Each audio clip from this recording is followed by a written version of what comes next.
were Rachel Reeves' boss when she worked at the Bank of England. What's she like? She's very tough. She's very tough. I think she hasn't had the experience of economic policy, inevitably. No one in the new government had any of that.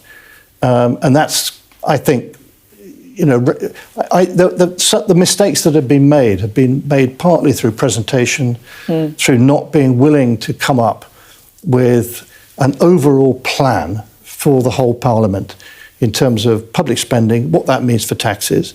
And if that means having to do unpleasant things, difficult things, I'm sure she's tough enough to do it. But it does require the Prime Minister also to go along with the idea that they're going to have to say some of the things that we said we would do no longer make sense. When you say she was very tough, what do you mean? Well, she was self-confident. She did not feel that she should, bow down to those of us at the top of the bank, like you. like me. I have no doubt at all that she's got the resilience and the toughness to stick to what she thinks is right. The crucial thing is that she's got to get that view right first. And that means not just doing what the Treasury suggests that she might do, but actually having a clear plan in which all the things she wants to do come in together into one budget for the whole Parliament. Just finally, there has been a bit of, I guess, suggestion that she inflated her CV at certain points. She's been dubbed Rachel from accounts by some of her rivals. Do you think it's a bit sexist, some of the criticism? Well, they've also seemed to attack men who've done the same thing. I just think this is all somehow, not what the people of this country want to hear about. I think we'll have enough problems as it is without worrying about, she's not applying for a job now, so this CV seems to be pretty irrelevant. What we want to do is to have someone who's going to talk to us frankly and openly, because I do think that people will accept difficult news if they feel it's genuinely presented to them as a statement of the real problems facing the country, and not just another political statement trying to get good headlines tomorrow morning. Voters are smarter than politicians give them credit for, right? They understand. They are. No, I think this was, I would say absolutely my experience has been that voters are a lot more intelligent and thoughtful than most politicians give them credit for. I agree with you. Lord Mervyn King's remarks about Rachel Reeves offer a revealing glimpse into her character and professional demeanour during her time at the Bank of England. His words, though simple, carry significant weight, particularly in the context of British politics, where perceptions of leadership, confidence, and deference to authority play a crucial role in shaping public opinion. By describing Reeves as self-confident and someone who did not feel that she should bow down to those of us at the top of the bank, King highlights qualities that set her apart from the traditional hierarchical structures that often define institutions like the Bank of England. Reeves' self-confidence, as noted by King, suggests a woman who was not intimidated by power or by those in senior positions. This is particularly significant given the nature of the institution she was working in, an elite, historically male-dominated environment where younger employees, particularly women, might be expected to adopt a more deferential posture. Instead, Reeves appears to have carried herself with an assurance that allowed her to engage with authority figures on equal footing rather than from a place of submission. The phrase "did not feel that she should bow down" is especially striking. It implies a sense of intellectual independence and resilience, qualities that are often essential for leadership but can also be viewed differently depending on the context. In some circles, such an attitude might be admired as a sign of strength and determination. An individual who challenges the status quo and refuses to be overshadowed by institutional hierarchy. In others, it might be perceived as defiance or even arrogance, particularly in a system where traditional norms value seniority and experience over youthful confidence. This characterization of Reeves is also politically relevant. As a senior Labour figure and shadow chancellor, she is frequently scrutinised for her economic expertise, decision-making, and leadership style.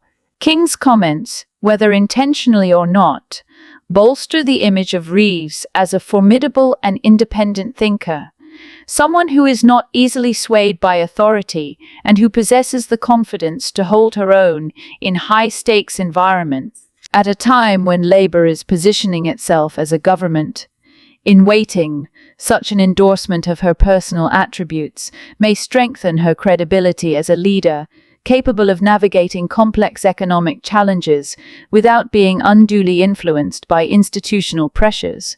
Moreover, King's observation speaks to a broader shift in workplace and leadership dynamics. In previous generations, deference to authority was often expected, particularly in elite institutions like the Bank of England. But Reeves' confidence reflects a more modern approach, one where talent, expertise, and conviction matter more than hierarchy.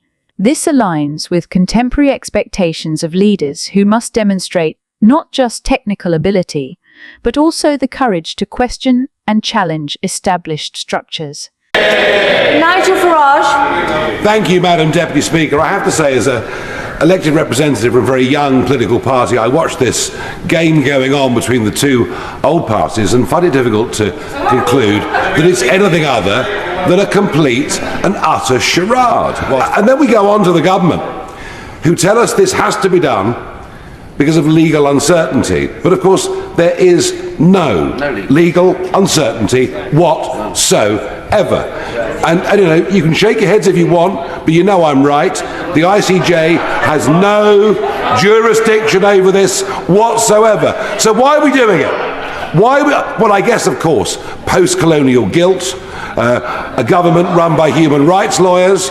Beyond that, I really don't understand it. And the timing of this debate's perfect, because the Prime Minister is mid-Atlantic as we speak. Now, I have spoken in the course of the last week to American cabinet ministers.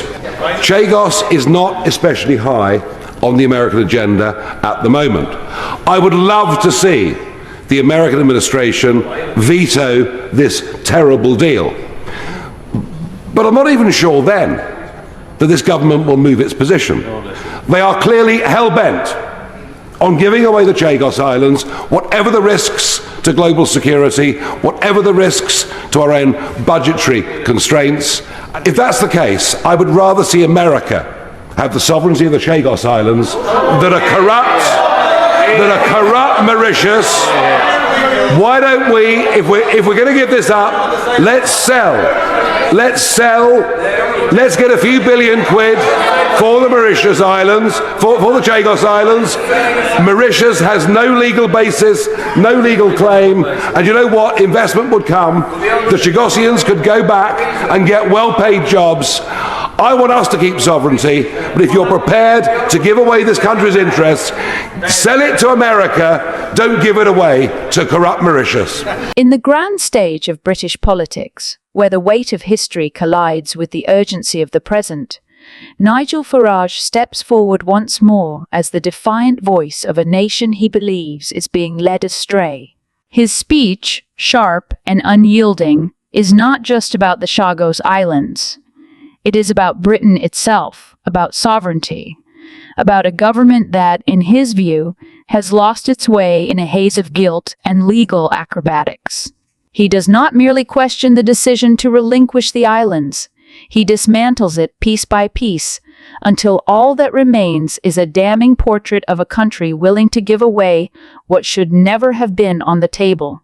From the outset, Farage sets the tone with a familiar refrain, one that has defined much of his political career. He is not like the others. He is not one of the two old parties that, as he puts it, engage in their endless back and forth, masking their true intentions beneath layers of political theater. No, he is here to cut through the illusion, to name the betrayal for what it is. And what does he see? A government stumbling forward under the weight of its own contradictions, insisting that this handover is necessary due to legal uncertainty when, in his eyes, there is no such thing